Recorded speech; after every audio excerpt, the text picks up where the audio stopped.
วันนี้ก็มาฮอดคิวรถตลาดสวรรค์เขตแล้วเด้อจ้าพี่น้องสบายดีเด้อตอนนี้นั่งรถขึ้นไปหาออโต้พี่น้องถ้าดูออโต้สิรับบ่สิมาเฮือนใกล้ๆนี่ไอ้ไปเบิ่งออโต้ก็ว่าเพิ่นนอนล่ะบ่สำนี่นอนล่ะบ่หรือว่ายังพี่น้องสิจื้อแม่อยู่บ่นั่ง3ล้อพี่น้องถ้าบ่ได้โทรบอกป้าบ่ได้โทรบอกย่าเลยนะกลับไปจ้าเอเลยเซอร์ไพรส์เลยเซอร์ไพรส์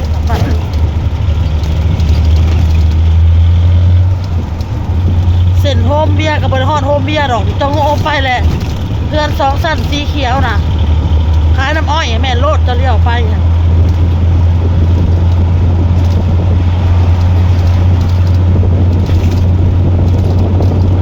ตอนท่านเวียดขายเครื่องนี่โง่ไปวิทย์ท่านเวียดกับแม่โลดใกล้ๆเนี่ย30,000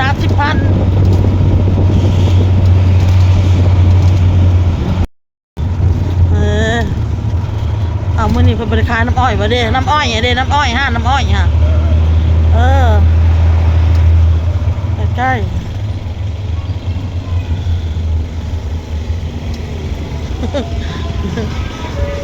ๆน่าขูดน้อยอาเต้ตาปีด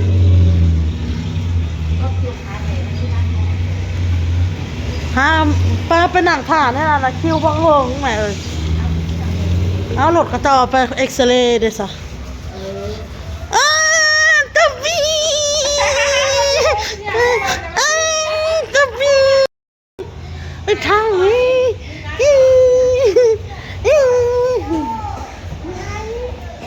ใช่เลยที่พ่อนี่แม่มาลูกโอ้ยแม่แพงเลยแม่ที่ห้องกินข้าวแล้วนี่ค่ะมันก็กินข้าวมันได้เจ็บปากเจ็บปากมาลูกอยากนอนอะไรมันหนักนอนอะไรแม่แพงอะไรค่ะ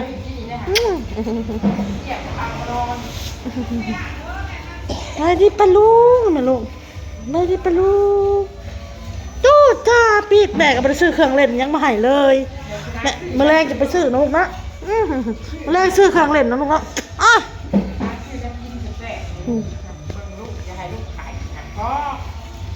เด้ผมกันยาวเลยเด้ผมมันยาวเลยเด้นี่ค่ะ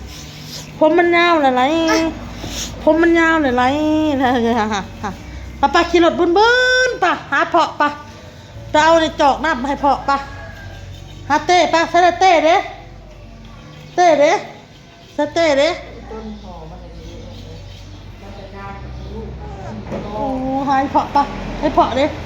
ให้เพาะเด้เพาะเต้เด้เงินปลาเพาะอะไรนี่ฮะ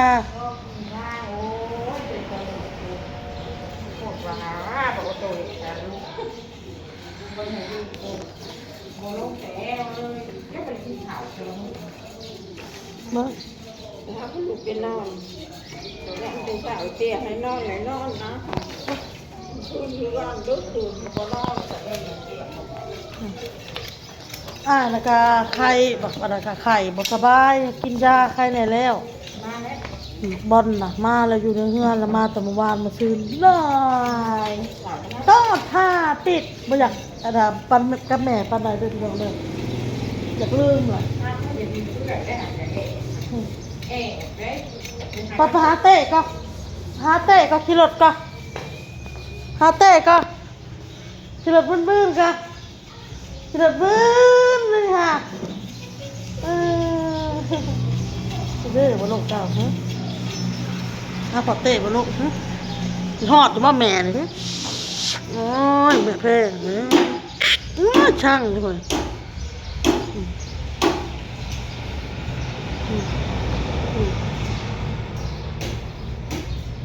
ไปขี่รถปะ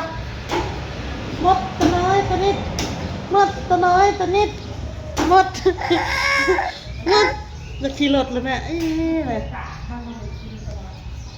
ให้บอกได้เลยจะขี่รถแล้วไปหาเพาะประสาทเพาะมึงไปส่งเครื่องโทรมากินค่ะบอกไปเอาจอกหน้าไปส่งสิอย่างมาเอาพรบอกไปส่ง เป็นหยังวะเขาบ่ให้บ่แล้ววะบ่ว่ามาส่งซื่อๆเด้จอกน้ำมันจะได้ไปใส่น้ำเย็นกินอยากขี่รถอยู่เทือนหัวจักเบิดเอามาบ่อ้อมมาทางเด้ออ้อมมาทางนี่เอาห้างมันเหรอแต่มดตัวน้อยตัวนิดเด้มดตัวน้อยตัวนิดมดตัวน้อยตัวนิดมดมีฤทธิ์น่าดูเราไปกันใหญ่เราอยู่ฉันเป็นมดขยันฉันเป็นมดขยันมดทั้งนั้นน่าดูเรานั้นไปกันบ่อยเรานั้นไปกันบ่อยอยู่โต้มาโต้ชาปีดโต้เรามาโต้ชาปีด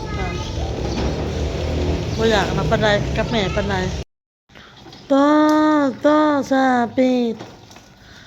โต้เรามาโต้ชาปีดโต้เรามาโต้ชาปีดโต้เรามาโต้ชาปีด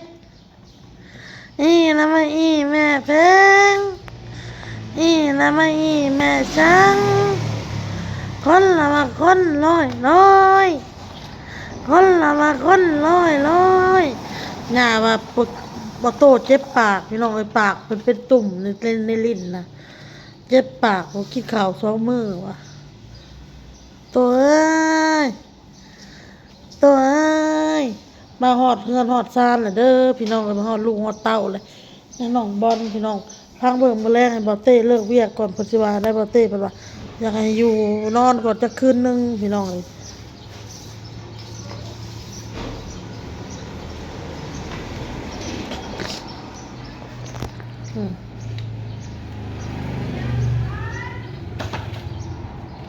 โตละมาโตซาปีอีละมาอีแม่แพงอีละมาอีแม่ช่างคนละมาคนเลยคนละมาคนเลยน่ะอะดูยแม่ทั้งนี่ตะปิดไหล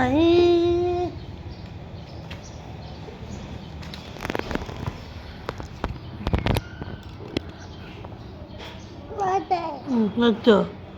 เจ็บปากพี่น้องเลย แล้วเป็นละมึงบ่ได้เป็นเรื่องเลย เราจะอาบน้ำพี่น้องเลย ว่าจะนอน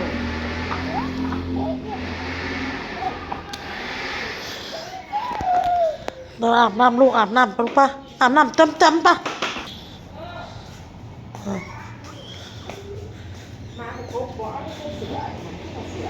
เราจะอาบน้ำให้เสื้อมันน่ะแหละ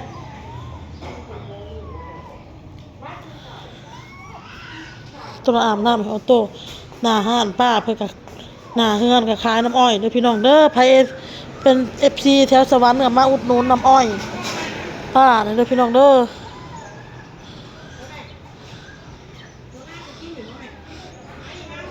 จอกโทรป้าเจ้าขายน้ำอ้อยนี่จอก12เอาบ่อื่นเขาขายจอก15ได้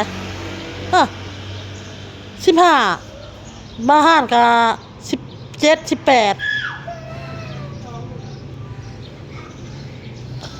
ป้าเพิ่นขายจอก12,000 กีบมาอุดหนุนเด้อพี่น้องเด้อเอา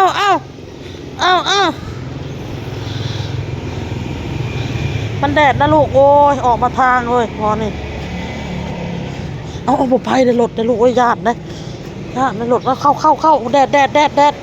แม่สิโปรโมทห้านให้ป้านี่มีน้ำอ้อยจอก12,000 กีบพี่น้อง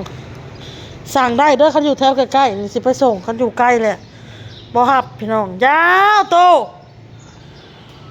ย่าผู้ขึ้นเทิงผู้ไปอาบน้ำไปอาบน้ำไปลูกไปอาบน้ำตุ่มอาบน้ำตุ่มน่ะสระน้ำไปอาบน้ำไปซะอาบน้ำไปแก้เสื้อนี่แก้เลยหูจักเลยแก้เสื้ออาบน้ำตุ่มอาบน้ำตุ่มเลยตุ่มปิดเลยอาบน้ำในห้องน้ำพี่ห้องน้ำพี่ลูกโอ้เท่าไหร่อ อาบน้ำเลยเอานมไปกินแล้วก็นอนเลยเนี่ยพี่น้องเลยอยากนอนแล้วเบิ่งตาสีลอยๆเลย